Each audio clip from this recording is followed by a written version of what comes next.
Welcome back, everybody, to the Absolutely Pickled podcast. I'm Pen. And I'm Lee. And we're absolutely pickled. What the f***? That was terrible. Welcome back, Dr. Simon Marshall, Dr. Si, as we like to call him, although apparently you've had some trouble at Starbucks. Tell us why. I have. It's not that a common name in the US, and sometimes they write my name Simon on the cup and I can't see, and then they call it out, and they usually call out Seaman, and then I have to walk across a crowded Starbucks with mothers and kids and adults saying their mother calling their son Seaman. How? What? And I'm like, no, it's almost. So anyway, yes, I'm quite used to. Oh. I'm quite used to that. I didn't finish the end of that joke, but no, you didn't need to. We got it. Do you remember, actually, sidebar? You guys have both grew up in England. Do you remember Captain Pugwash? Of course. Yes, and masturbate semen stains. What in the world? How was that? Okay? I mean, how did that get through? And we all watched it. Captain Masturbates was named after Jeremy Bates, the tennis player. Was he? No, I just made that up. No, I can say the one's a lot later. Oh my god, hilarious! All Wimbledon was the best thing. He was like advantage masturbates. That was always a classic at Wimbledon. I used to love that one when they were prim and proper sitting there. That's right. All of our schoolboy humour comes out. Exactly, and everyone's like. All right, well, so we've got Simon captive. He can't leave. He's chained to his desk right now with some fabulous. I feel like I'm underdressed with you two with your glasses on. Listen, what do you mean changed? It was only last week that I was on last time, so I do change. Changed to your desk. Oh, changed. I thought it changed. No. Okay, no. I don't know where she's going with the chains. I like. Let's just move along. Okay. Yeah. All right. Sorry, because I've got a lot. No. Let's not do that. Okay, so we wanted to pick your brain again, if we may. And I've got a couple of listeners with two fabulous questions to ask you. But first of all, I know, Lee, you had another thought, because obviously, and they only come up every so often with you, the thoughts. So we wanted to make sure that we captured that you'd had a thought. And made sure Simon heard. I did have we captured that, and it was based on our last conversation that we had that sparked this thought, and I've managed to keep it for this long. I wrote it down, put it on the fridge, bathroom mirror, did everything. But while breathing, while breathing. Yeah. One of the things you mentioned in like with the bully on the court, right? In her little chimp brain, and we all have a chimp, right? Mine seems to fluctuate from 18 months to 3 years old. And it doesn't seem to evolve, right? And it's that knee-jerk reaction that it's like, how does, and other people do a much better job of training this chimp. And I don't know if they go to obedience school or they found a Groupon for it. I'm not sure. Or they just went to the zoo. But how does one, because it does affect you in competition, whether it's a line call that didn't go your way, you call the ball out, I thought it was in, I'm like, whoa, and it's like that huge knee-jerk fight reaction instead of going, maybe I did hit the ball out, or maybe they, them wanting the ball to be out and the ball actually being out are two different things. And like those are certain, or a ref makes the wrong call, something, and it's like that knee-jerk reaction that sort of sends you down this spiral that's hard to recover from, and then all of a sudden back you go. And it's like we touched on the breathing, but it's like that chimp part of the brain is like gone into full self-destruct mode. And I will just add, unlike tennis where you have not anymore actually because they have a clock, but you have a bit of breathing time between points. Pickleball, don't know if you've ever watched it, site, it is so fast paced. You're going from point to point to point to point. So you can get pissed off and 2 points go by before you've checked yourself. Do you know what I mean? I don't know if that's true for you, Lee, but because it's like, I mean, for me, I typically try to take a time out in that moment because I need that extra time. But sometimes I just work myself up into a worse frenzy and that time out, that extra minute now is gone. has been used very inappropriately versus using it appropriately to be like, okay, let's calm down. It's that point is not going to make or break the match. Don't you dare let it, right?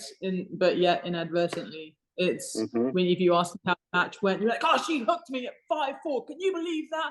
Blah blah blah. And it's like, it was 5-4. Yeah. And even if it happened at 10-9, like there were other events that got you to 10-9. Yeah. So that one thing is not the determinant factor, but yet we make it this, you know, this mountain, this. So how do we train this? It's probably one of the most universal phenomenon in sport, right? That we're talking about clogging mental toilets. That's probably one of the most common across a bunch of sports. The more obviously sports where you have a lot of teammates, or there's a lot of uncontrolled factors in it, like ball sports or something like pickleball. Very different than just like running a marathon or cycling and so on. So the strategies actually do differ. But the good news is that when we talk about that sort of part of you that gets angry and is a bit like a toddler, we call it the chimp brain. But it's not so much a physical location in a brain. It's more of a network that responds to threats to our ego, or threats to being dissed or ridiculed, or anything that changes where we might sit in some sort of hierarchy of attractiveness, shaggability, excellence in sport, the man, the top seed, whatever it happens to be. When anything threatens that, that part of us comes out. And I will say that folks who have and we're all born, I should say, with different levels of that agitation that's like built in, like the idle speed of that little chimp. So some people have a very low, no matter what you do, they never really, they're not competitive, they don't really react there, they're just like, oh, come on, you just want to shake them, you know. Other people are, you know, you look at them wrong and they're out the car, want to fight you over the Walmart parking space or whatever. So all of us have different levels, and so recognizing what yours is. And I will say that the people who do best in sport have more angry, more active chimps, right? The Walmart fighters. The Walmart fighters do better. That's right. Well, so then it's the raw materials are there, but how we use them and act them and shape them and funnel them becomes the big factor. And so often what happens is that when that part of our brain takes charge or hijacks the rest of our brain, it's really hard to kind of get out of that mindset. And there's two reasons, is because evolutionary biology has given your brain two weapons to make sure that little tantruming child inside you will have a good chance of winning, or winning the day, meaning as far as what it wants you to do, leave, hit, steal, all the things that are not socially acceptable, that are just like groaning at you, once you do them. And that one of those things is that it thinks way quicker than your rational frontal cortex brain, the part that can think, no, I do this, I'm planning. It reacts very quickly. In fact, about 5 to 6 times quicker. So by the time you're at that point of giving the opponent what for, or that train has already left the station, like adrenal glands are firing, HPA axis in the brain with all the neuromodulators, they're flowing, you're just prime now. And it's hard to just like walk yourself down off that ledge.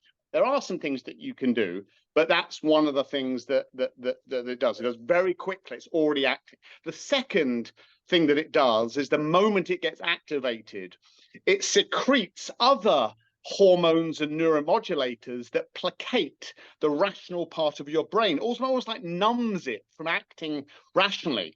So this is totally counterintuitive, right? You're thinking, I'm in this place where I'm reacting, clearly overreacting. My life isn't a threat. It's a fucking game, right? What does it matter?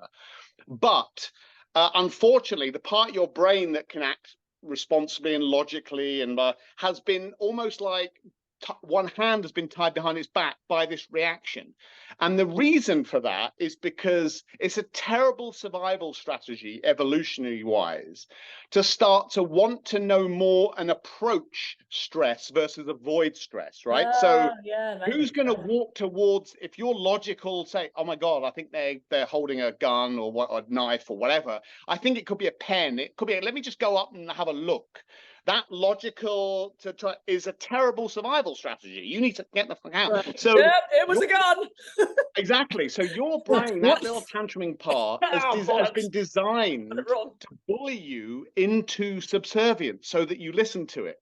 Ah. But so here's the clue, right? Here's the trick: is that it's just a game, and even if you're earning a living from doing it, you're not. It's not life or death, right? It's still just a game, and so what you've got to try and do is practice techniques that walk back that little reaction of that chimp. Know when it's happening before the train's already left the station, so I can walk it down. We talk about the physiologic sigh breath. There are other things you can do as well.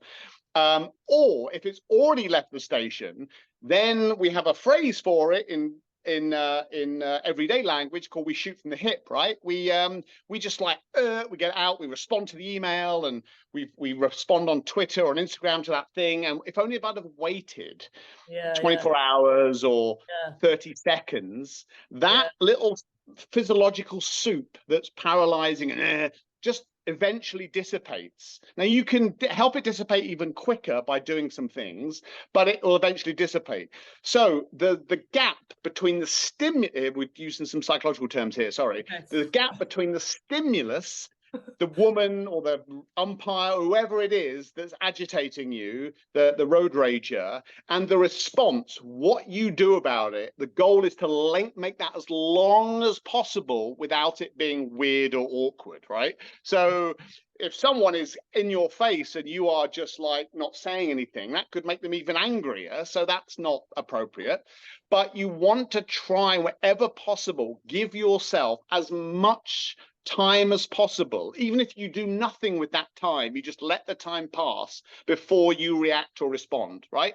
So a bad call or a bad play might mean I'm going to walk beyond the baseline and then back and then confront it. I'm just giving myself 10 seconds, 12 seconds to at least dissipate a little bit of that agitation as possible. So that would be the technique. Yeah. When you can't. And would you do the sigh breath as you're walking away? As you can do the side breath, if you remember. So this is why it's good to, if you're playing doubles and you know your partner very well, and if you're not playing doubles, you just write in a Sharpie on the inside of your wrist, you know, sigh breath or SB or whatever you want to call it, breathe, or something to remind you, something outside of your head that you can focus. But your partner can play that role for you as well. But they can remind you without pissing you off, you know, like focus on this, what to focus on, or they see you doing it. So when they're walking towards you, you do the breath. So they see you do, oh shit, that reminds me, rather than I'm already agitated. Right. Now you're telling me to calm down. Fuck you. I'm going to, you know what I mean? That makes me worse. So you've got to do it in a way. So stressful, agitated people, whilst their attention is narrowed, because that's one of the conditions of it, right? It's like choking. All you can see is this thing. If you're in that spot, if you're in that, it's a very precious and valuable thing to do. And you model the behavior that you want versus tell them, because they get defensive and anxious. So the more you can show the response that you want them to be like, we know that agitation and calm is contagious. In fact, motivation is contagious. If I hate embroidery and I go to a week-long, I grin and bear it, and I go to a week-long embroidery class with people who love embroidery, I will start to enjoy embroidery, right? Anything I don't like, if I'm around people who I can see are enjoying it, I start to enjoy it. And so this is a fairly universal phenomenon. It's the same for these sorts of things. It's hard to be angsty around calm people. Now, and so on. So you can kind of play with that a little bit. So this also goes for how you choose your partners, right? Yeah. Well, okay. So on that note, is it better to have opposites as partners? If somebody is very chill, I go from a performance level. I know I want to make the crowd cheer. I want to play the dream shot. So I need someone real consistent and steady that keeps us in the point so that I don't fuck it up early on, right? But I'm not thinking about it from a mental standpoint. But is it better if you are quite impulsive and whatever to have a calm thing? I mean, do two calm players together do better? Do two really opposites. animated people do better? I don't know. Is there? Do you Yeah, know? I think there are so many other there. When you look, when you Well, yeah, judge do better in terms of the performance, did you win or lose? There are yeah, so many factors going into that, like just the fact that, you know, whether you're left or right-handed, tactically how you work together might overpower any of that.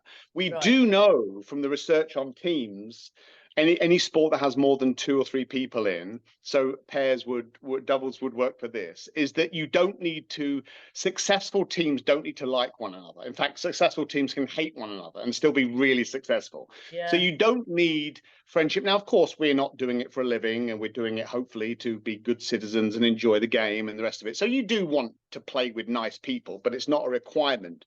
But what is important is that we all become unglued under pressure by our strengths, not our weaknesses, right? That's another little weird quirk. So in other words, if I'm really agitated and confident and up for it, and I'm one of those, I've got one of those chimps, that which is a strength in, like, I can go in and fucking, that is going to be the thing that unglues me, right. not the bit that I'm not good at. So if you have a tendency to be a high need for control, like the player that you talked about, Yeah. their need for control, which helps them be organized and disciplined and dedicated, will eventually be their undoing in performance environments in sport. And likewise, if you are, you know, so calm and easy ozy, you can take the pressure, you can, you know, free climb a half dome or something. You've got this. Where do they get that from? That also can undo you when you are not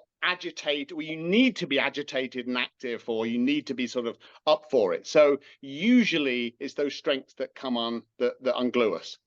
So interesting. Oh my God. Interesting. Because like sometimes, like when I get unglued and I start, it's almost like I have this out of body experience, and rational me is seeing this irrational chimp version of me just go blah, blah, blah, blah, blah, and I'm going, what are you doing? Like, why are you doing this? And the body not listening, and it's just going, carrying on. The logic part of it going, this is stupid, this is pointless, this is a waste of time, this is only going to hurt you, not make you better. And it's like, shut up. I know. I'm going to keep going, you know, whether it's an argument and a point in life and relationships. And it's like, what is going on? Like, how do I become this infantile version of me that I know that I hate, you know? Well, you've really hit on there a really, whether you knew it or not, a very profound and significant point in psychology writ large, which is, what gets us in trouble is these two or competing voices in our heads, right? Okay, it's physiology, all the rest of it, but, you know, ultimately what I want to do, what I need to be, what I am, and getting separation between those two voices. So seeing yourself objectively, it gets into what is consciousness, how do you get into what psychologists have a word for it called cognitive diffusion, where you can see yourself from outside, but you can still, like, know what it feels like, but you're not them. We all know, if you've ever when you're watching sport on TV and something goes high or long, or our bodies kind of react as though we want the ball to go, you know. So we're physically responding to those things sort of all the time. And I don't know where I was going with that. I did have a point to it. I know. Competing, separating. Let's talk about the out of body. Oh yeah, thank you. Gosh, I'm losing it. So cognitive fusion. So any strategy you can get that gets separation, so actually meditative skills or passive attention training, which is called, what the scientific name really for it is great, because it teaches you the skill of noticing but not focusing on, right? I see you, but I'm back. So seeing your thoughts as a firework display. Wow, I noticed them and then they're gone. I'm on to the next one. I'm not getting led down some rabbit hole where that firework wants me to go mentally, cognitively, what I'm thinking. So I'm trying to get some separation. So meditation skills, there's some really new, really fascinating research in psychedelics at the moment, and psychotherapy. I don't know if you've been following some of the patterns. Yeah, so with the mushrooms, like microdosing. Well, no, not Is that microdosing does something different. okay? So psychoactive Okay. trips, hallucinogenic trips, either psilocybin or MDMA, there's a bunch of them now that are probably on all of our Instagram feeds of like the new mental health thing. And a lot of that stuff is ahead of the science.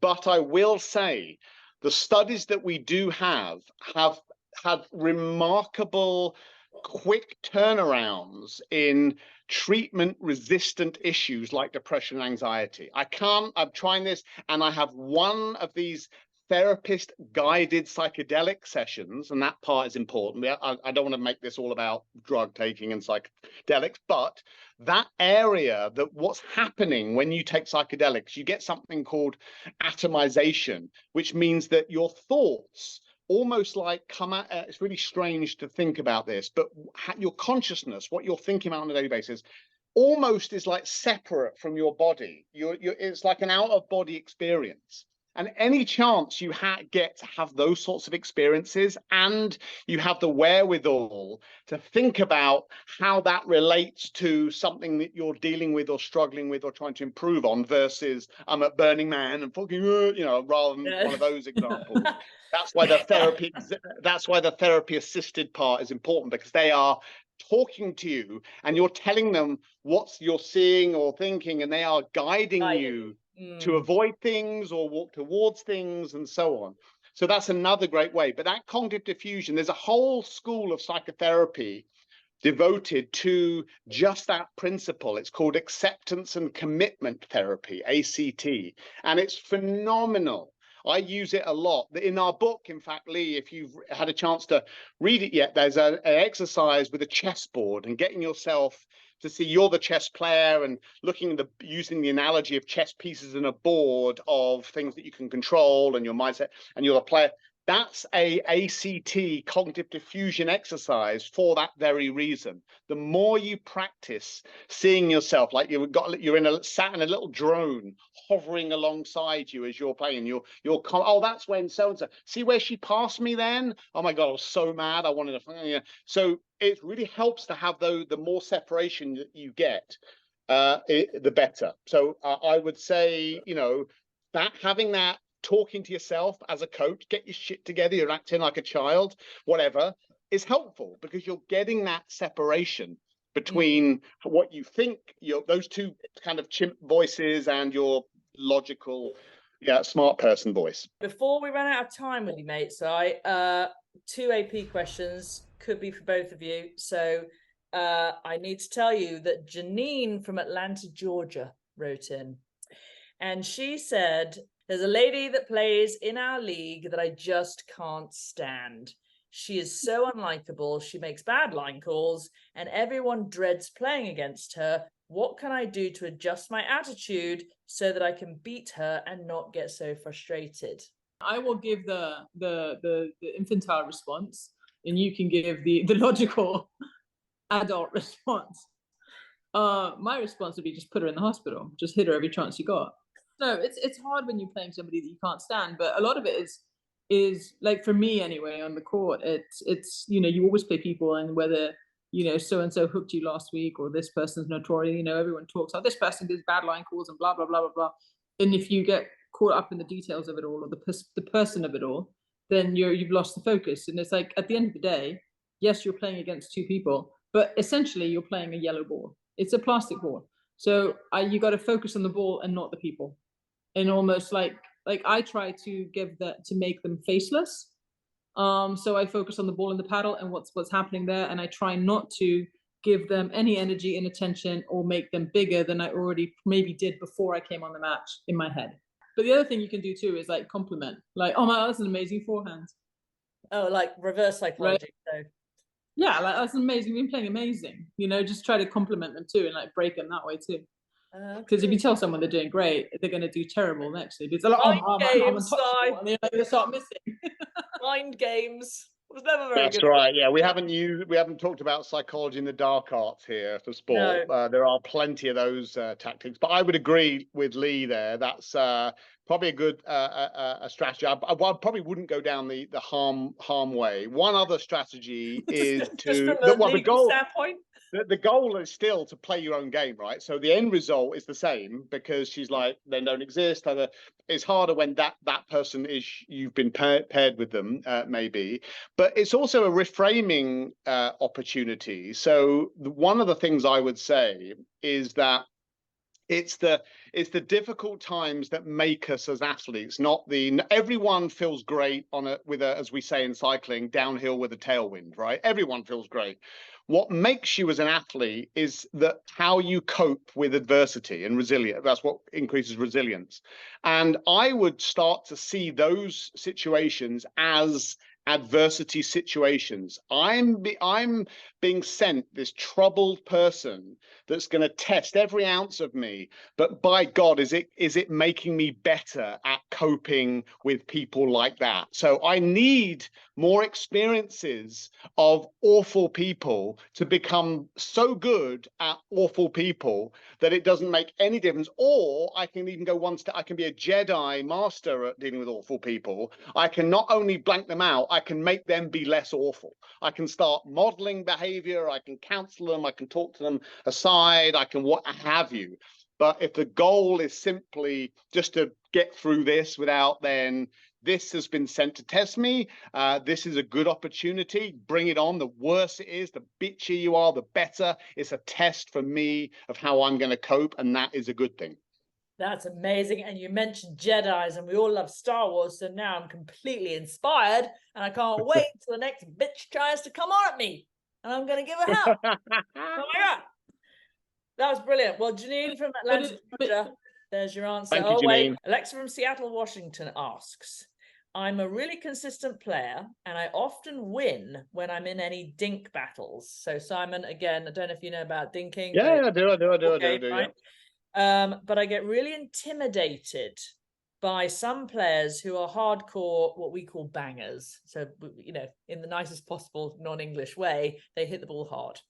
I'm so scared that I'm often afraid to come to the kitchen. Any advice? I even bought protective eyewear, and I'm still struggling. Mm-hmm. Any advice for an intimidated player who wants to play her game, obviously is good at dinking and the touch game, but is a bit afraid of the bangers? Yeah. So is she good at dinking? Like this is where I go, right? It's like if I'm good at dinking, right, then I have, it's like, it's not just getting the ball. Sorry, Alexa. I mean, apparently you suck. So sorry, Alexa. But it's not just getting the ball over the net, it's getting the ball over the net in such a way that you can't attack the ball. And if you're able to attack the ball, I need to get out the way because that ball's going out. Now, a lot of the times when you're dinking in front of you, right, a good tactic is to take a step off that line and increase the distance, physical distance between your opponent and you, so that your reaction time, you have more reaction time. The closer I am to that kitchen line and I'm leaning in and that ball comes at me hard, I'm going to lean backwards, my hips go forward, I'm going to pop up the ball, and then I'm going to get hit with the next ball. But further back, I can lean into it, and I can step into it, and I can be a little bit more like one of those Roman warriors with a shield. You block this way, you don't block this way, right? But a lot of that comes with, are your dinks effective?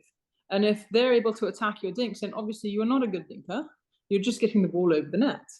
And second of all, are you practicing against bangers to understand what shots you're hitting and how you can, you know, minimize the amount of times you get attacked? Right. Because honestly, like, the problem is not the banger. Like, sadly, the problem is you. Right. Sorry, Alexa, she's going to take up knitting. Yeah, no, that's good. So, I mean, there's some good technical things. What about Alexa seeing, oh God, I've just watched my teammates play this person. And often actually maybe more so, she didn't specify if it was in women's or mixed, but I know this happens in mixed a lot. The guys hit the snot out there. I've been tagged numerous times, in the throat once, you know, by a bloke because I wasn't quick enough. That ball was going out. That's on you. I know. But the point is, you're so intimidated. Like it's quite, some women have really like shied away from mixed because it's so intimidating. Okay. Now, there's a level there, but I was just wondering, and because I was trying to give a psychological spin on this, is there an approach mentally you can take to that, or are we just talking physiologically? This is what we're up against. Well, I think there's two things. I think the physiological thing I can do, and the psychological Simon can do because he's way better at it. But the physiological is what are you focusing on? You're focusing so much on the fact that this person is a banger that all you're going to see is banging, banging, banging. Instead of focusing on the ball, it's like look at it this way: if you focus on me doing this, by the time you recognize where the ball is, it's on you.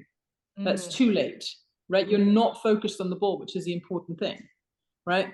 If you see the ball, you'll see my paddle back here. You know I'm going to swing. But if you're focusing on the ball, that is all you're focusing on. If you focus on the human, by the time you get to see the ball and react to the ball, that ball is on you, and it's way too late. You need to pick up the ball before it crosses the net.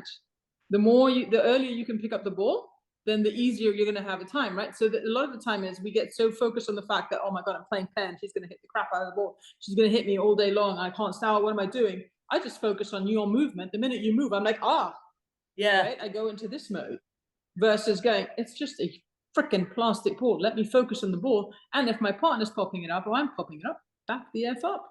Yeah. That was actually a psychological explanation, Lee. I mean, it was great. I mean, it was underneath what you were describing is exactly what's happening. Is that so? Imagine it's a crude metaphor. So just imagine your brain or your eyes take 100 pictures a second, right? Or 100 pictures per unit of time, whatever, doesn't matter. That's all that your brain can process. And if I am it can take pictures internally, right? So if I'm thinking about my holiday or that guy in the stand, it's still taking a picture of that. So if I, allocate my attention to 3 different things, or 4 different things, I've got 25 pictures, 25. So now I've only got 25 pictures to make sense of how and where that ball is coming to me.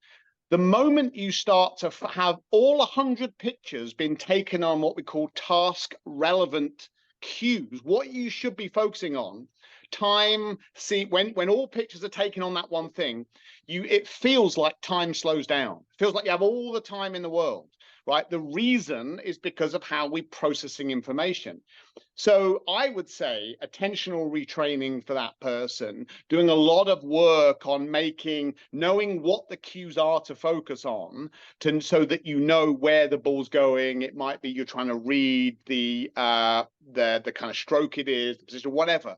But everything is on that, not on, oh my God, they're a banger, I'm going to get whacked, oh my God, cover, right? You're just removing little snapshots to review what can go wrong. And so I guarantee that unless you have a neurological condition, you have the reaction time everyone has the potential of having a reaction time that's quick enough to respond to the hardest banging player that you could possibly find, right? We have the capacity to it. How do we know that? Because there are athletes who train that skill to be that good at it. In Formula One, you have, you've got, for example, your reaction. And if you look at, Formula One, athletics, you get about 200 milliseconds, right, to respond to the gun or it's a false start. Anything quicker than 200 milliseconds, they think you can't anticipate. We now know that that's not true. Like Formula One drivers can make decisions in their mirror. They have in about 100 to 120 milliseconds. So it's less than the blink of an eye. They can and they practice that by doing exercises. Now, that isn't, okay, some people might be born with some level of ability, but these are learned skills. And so if you do the same thing you've always done, expect it to be different, it won't be. You've got to start practicing that stuff. So would you say that, sometimes Penn comes off the court, how'd you play? She's like, oh my God, I saw the ball this big, I was in the zone. Or when people talk about being in the zone or seeing the ball this big, it's that basically their focus has gone, all 100 snapshots have gone into the right spot every single time. Right. So, that you've had this flow state, right? And that's really to an example of being in that everything that I have enough time, I'm not thinking about anything else. And But to get into that, it's kind of tough, right? It's managing your physiology and that kind of stuff. But as a coach, I would be asking, okay, so we're playing, we know this guy's a banger we're playing against. And I'm going to show you, I'm going to freeze the video of him in a game. And I want you to tell me, you're at the net, what you think shot he's going to play. I want to know what well, I can tell by the way his hips are rotated or his back or whatever. Or the way that the last two, I think that this is going to happen. And the coach might go into far more detailed things, whether how you look at the spin of the ball or whatever. But it's those cues that you're paying attention. And a lot of athletes, I'm sure, they don't know. They're not even looking at the right thing, right? If I'm trying to hit or return 125-mile-an-hour serve on tennis, okay, I can stand, 18 feet behind the baseline, but I really need to be as close as possible, just because that triangle, how it's going to play out. So I've got to practice that ability, and we know you can train that so that it doesn't feel as quick as it looks or it used to feel to you. So there's something like quiet eye training. There's a bunch of other techniques as well that you can do to manage and practice that. I don't want any of these podcasts to drop because I want to absorb all this I information. know. And use it. Well, Si, again. And then be like, oh, did you not listen to our podcast? Sorry, it was a closed private list. Yeah, exactly. We're not actually going to broadcast these now. We've decided just to keep. That's right. This is just for my mental. This is for my mental fortitude. He's going to go and play like a complete bomb.